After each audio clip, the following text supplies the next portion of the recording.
दुल्हा कहाँ लगवला देर हो गईले अबेर। दुल्हा कहाँ लगवला देर हो गईले अबेर। पापा हो बना पापा मौरी ना रे सर। पापा हो बना पापा मौरी ना बेसल।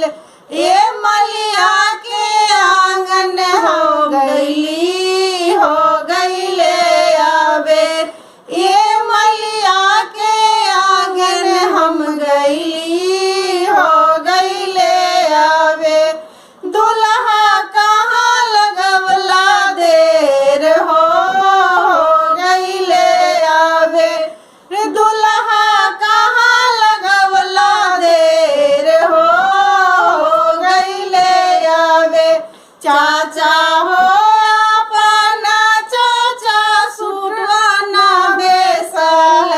चाचा हो अपना चाचा सुटवाना बेसल।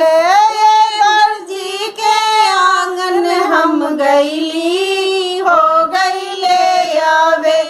रे दर्जी के आंगन हम हो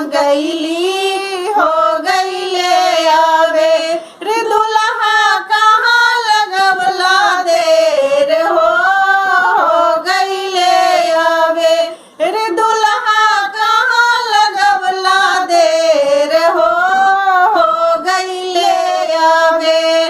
भैया हो अपना भैया चैना ना बेसल।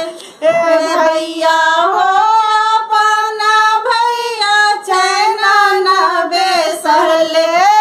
सुनरा के आंगन हम हो गईले अबेर। रे सुनरा के आंगन हम हो गईले अबेर।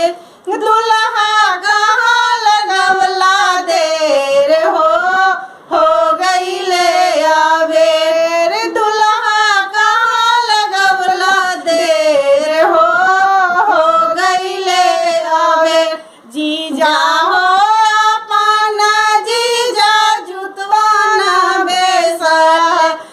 जीजा हो